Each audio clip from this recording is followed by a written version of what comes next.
Hello friends, welcome to Sri Tamil channel. ஈஸியாக ஒரு snacks செய்யணும், அதே நேரத்தில் ரொம்ப ஹெல்த்தியாகவும் டேஸ்ட்டாகவும் இருக்கணும்னா கண்டிப்பாக கேழ்வரகு மாவு வச்சு இந்த மாதிரி ஒரு முறை செஞ்சு பாருங்கள். கேழ்வரகு மாவில் இந்த மாதிரி நல்ல ஹெல்த்தியாக அதே நேரத்தில் ரொம்ப டேஸ்ட்டாக செஞ்சு கொடுத்தீங்கன்னா யார் தான் சாப்பிட மாட்டாங்க, எல்லோரும் விரும்பி சாப்பிடுவாங்க. முதல்ல ஒரு பேனில் 1 டேபிள் ஸ்பூன் நெய் எடுத்துக்கங்க. இப்போ இந்த நெய்யில் பொடியாய் நறுக்கிய முந்திரி பருப்பு ஒரு 2 ஸ்பூன் அளவுக்கு சேர்த்துக்கங்க. முந்திரி பருப்புக்கு பதிலாக நீங்கள் தேங்காய் கூட சேர்த்துக்கலாம். இப்போ இந்த முந்திரி பருப்பை லேசாக வறுத்து விட்டுக்கலாம். முந்திரி பருப்பு ரொம்ப சவக்கணுன்னு அவசியம் இல்லை, லேசாக கிறிஸ்பியானாலே போதும். அடுத்து இதில் 1 கப் அளவுக்கு துருவிய கேரட் சேர்த்துக்கங்க. இப்போ இந்த கேரட்டை நெய்லேயே நல்லா வறுத்து விட்டுக்கங்க. அடுப்பை லோ ஃப்ளேமில் வச்சு ஒரு 2 நிமிஷத்துக்கு கேரட்டை நல்லா வதக்கி விட்டுக்கங்க. கேரட் லேசாக வதங்கி வந்ததும் அடுத்து இதில் 1 கப் அளவுக்கு துருவிய தேங்காய் சேர்த்துக்கங்க. தேங்காயை சேர்த்து திரும்பவும் 1 நிமிஷத்துக்கு மட்டும் லேசாக வதக்கி விட்டுக்கங்க. தேங்காய் சேர்த்து ரொம்ப நேரம் வதக்கணும்னு அவசியம் இல்லை, நெய்யில் லேசாக கலந்து விட்ட மாதிரி வதக்கி எடுத்தால் போதும். அடுத்து இதில் 1 கப் அளவுக்கு பொடிச்ச வெல்லம் சேர்த்துக்கங்க. வெல்லத்துக்கு பதிலாக நீங்கள் நாட்டு சர்க்கரை கூட சேர்க்கலாம். வெல்லம் பார்த்திங்கன்னா ஒரு 3/4 கப்லேருந்து 1 கப் வரைக்கும் சேர்த்துக்கலாம். 1 கப் சேர்த்திங்கன்னா சரியாக இருக்கும். வெல்லம் குறைவாக வேணும்னா 3/4 கப் அளவுக்கு சேர்த்துக்கங்க. இப்போ இது எல்லாத்தையும் சேர்த்து ஒரு முறை நல்லா கலந்து விட்டுக்கலாம்.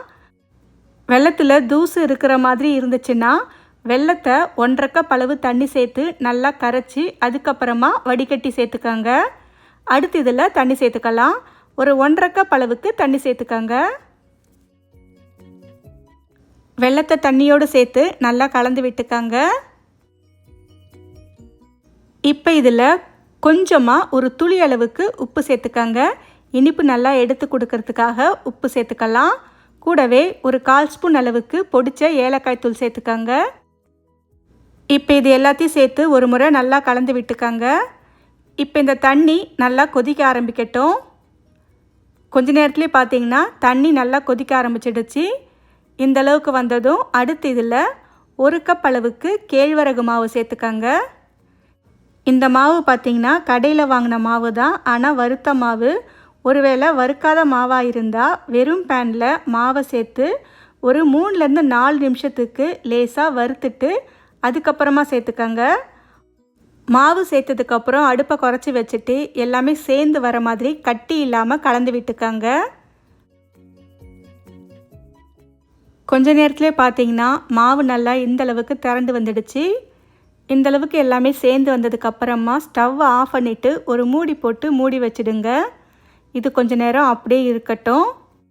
மாவு கை பொறுக்கிற அளவு சூடு வந்த உடனே கையில் கொஞ்சமாக நெய் தடவிட்டு இந்த மாதிரி சின்ன உருண்டையாக உருட்டி சின்ன கொழுக்கட்டை மாதிரி லேசாக அழுத்தி எடுத்துக்கங்க. அவ்வளவுதான். இப்போ பார்த்தீங்கன்னா எல்லா மாவையும் சின்ன கொழுக்கட்டையாக பிடிச்சு எடுத்தாச்சு.